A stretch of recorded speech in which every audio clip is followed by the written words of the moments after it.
A'udzubillahi minasyaitonirrajim. Bismillahirrahmanirrahim. Teman-teman, ternyata di Indonesia sudah banyak orang yang sadar, sudah banyak orang yang insyaf. Bahkan dari orang-orang yang sadar itu, orang-orang yang insyaf tersebut, mereka melawan akan kengibulan, akan kepalsuan, kedustaan dari oknum-oknum habaib. Sebenarnya bukan oknum sih, para habaib. Karena rata-rata semua habaib menutupi kebenaran ini. Menutupi kebenaran kalau sejatinya mereka ini, ya, itulah kenapa mereka berfatwa haram tes DNA. Karena dari sekian yang hampir 200 orang dari berbagai marga itu yang sudah tes DNA, nasabnya ternyata tidak tersambung kepada orang Arab. Ini kepada orang Arab nih, bukan kepada Nabi. Kepada orang Arab saja hanya 3%. Bagaimana kepada Nabi Muhammad SAW? Dan ini masih dibela. Kalian mau membela dengan apa kalau sedemikian rupa? Mau membela dengan apa? Allah. Ingat, saya tidak membenci zuriyah Nabi. Saya tidak membenci zuriyah Nabi. Tetapi saya membenci orang-orang yang mengaku zuriyah Nabi,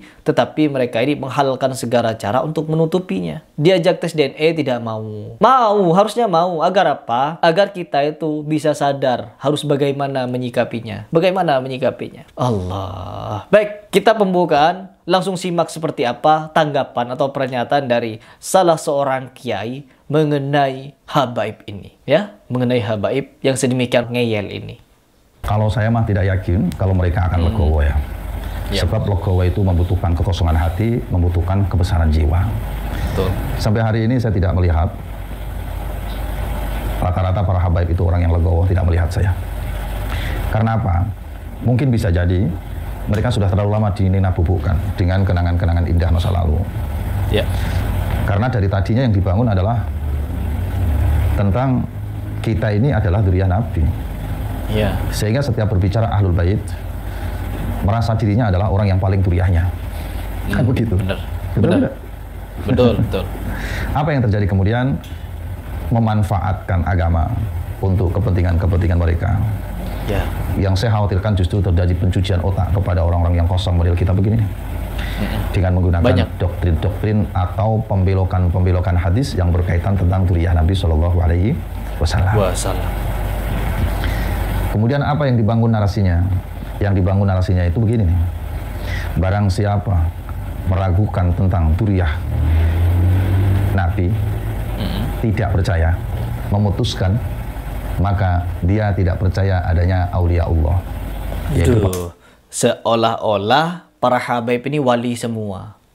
Ya, kan memang benar. Mereka ketika berbicara, mereka ketika mendoktrin, pasti wali-wali yang mereka ceritakan adalah dari golongan habib, semua dari golongan habaib.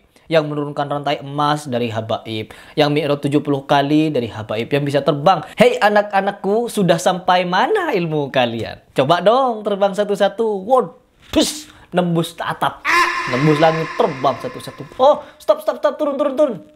Katanya, jangan terbang ketinggian. Katanya, kalau tidak di stop, si Habib itu mau nembus langit, mau ke Sidratul Muntaha. Itu pamer karomah. Siapa yang pamer karomah? Habaib. Pokoknya semuanya dari habaib. Tidak ada habaib ini menceritakan tentang karomah-karomah orang lain. Karomah-karomah orang Mekah, orang Madinah tidak ada. Tidak ada satupun dari ulama Mekah dan Madinah mereka ceritakan punya karomah. Nggak ada. Semuanya dari Yaman. Bahkan nggak ngapa-ngapain ke Yaman, teman-teman. Kita ke Yaman, ziarah kubur saja, ngeliat-liat tembok, ngeliat jalanan, jadi wali kita. Kumisan dikit orang Yaman jadi wali. Betapa luar biasa. Oh, jangankan mereka, anjing yang ada di Yaman nggak perlu kita apa-apain, teman-teman. Dilihat saja ada nur, ada cahaya. Karena melihat wali, anjing melihat wali jadi nur, jadi cahaya, ada cahayanya. Jadi wali nanti itu anjing karena hidup di tarim. Sontolo yo emang. Para wali-wali Allah, yaitu para kekasih-kekasihnya Allah.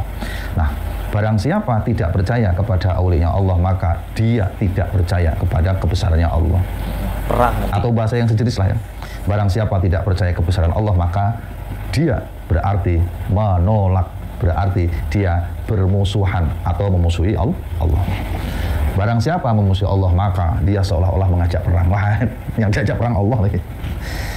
Begini nih yang saya khawatirkan. Ya. Apa yang terjadi? Ya kelompok-kelompok. Orang-orang kosong model kita zaman dahulu kan kalau sudah di waktu begini kan kelompok-kelompok. Benar. Sudah tidak bisa bergerak dan berkutik. Apa yang terjadi kemudian? Kita anggap sebesar apapun kesalahan oknum-oknum habaib itu, kita anggap seperti dimaksum oleh Allah. Padahal tidak ada yang dimaksum kecuali Allah Subhanahu wa Ta'ala. Kecuali Rasul. Dan yang sampai hari terjadi adalah kemudian timbullah perilaku kesemena-menaan dari para oknum-oknum habaib. Kan begitu. Dan yang paling tidak mengenakan adalah ketika mereka menggunakan narasi dan doktrin-doktrin seperti begini. Dari zaman dahulu, para alim, para ulama, guru-guru kita, dari mulai Mbah Syekh Nawawi Banten, kan begitu biasanya. Ya. Dari Hadratus Syekh Mbah Khalil Bangkalan, dari Hadratus Syekh Mbah Hasyim Asy'ari, dari Hadratus Syekh Mbah Mun Sarang, kan biasanya begitu yang dipakai, yang digunakan nama-nama kebesaran guru-guru kita. Yang kalau kita mendengarnya sudah kelepok-kelepok kita. Tidak ada mereka yang berani untuk mengoreksi nasab para habaib. Ini orang baru kemarin, baru punya kitab 1, 2, 3, sudah berani mengoreksi nasab habaib. Kata-kata itu didengar oleh orang-orang yang polos model kita. Apa yang terjadi adalah su'udzon, prasangka buruk, seolah-olah kiai-kiai yang meragukan nasab mereka adalah kiai-kiai yang su'ul adab kepada guru-gurunya. Betul tidak? Betul. Padahal kalau kita mau jujur, saudaraku yang baik, saudaraku yang beriman dimanapun berada, zaman dahulu dan sekarang itu kenyataannya beda. Dulu saya temui zaman saya masih kecil ya, kalau ketemu habaib itu bawaannya adem, ayem, tentrem, enak, alim, nasihatnya itu mencerahkan. Ya, kalau sekarang kebalikan, cerita halu. Ingat gak kepada si Maman?